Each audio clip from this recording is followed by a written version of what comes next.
Hello and welcome back to the Articulate Storyline Training series. Let's quickly recap what we have covered in our previous videos.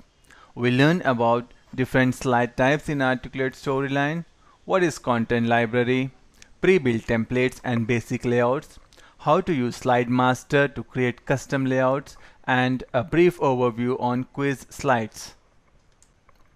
In this section, we will learn about accessing slide properties, controlling how slides advances, determining how slides behave when revisited, choosing navigation controls, and finally how to enable and disable player features.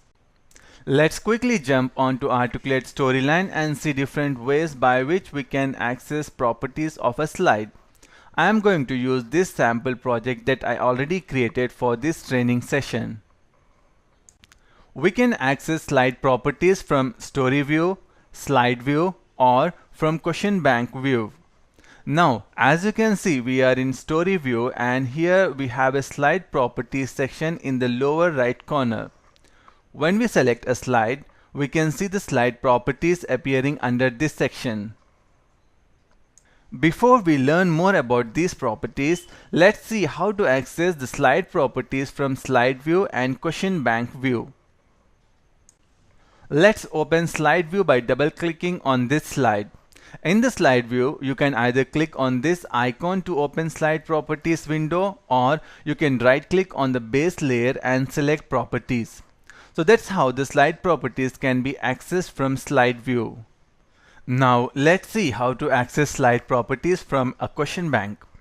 Click here to open Question Bank View, and then select the slide for which you need to set the properties.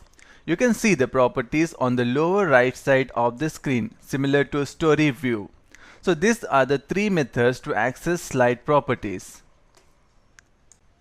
Now, here is a shortcut that could be a time saver. Let's say we are in the slide view and want to change the slide advances property to automatic for all or a few slides in the course. Usually we would need to open each slide and tweak the settings one by one.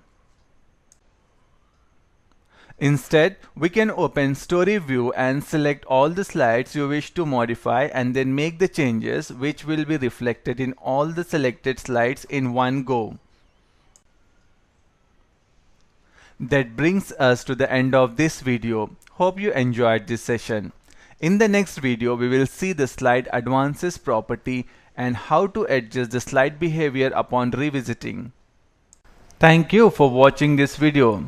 Subscribe to our YouTube channel for more videos or visit us at www.swiftelearningservices.com.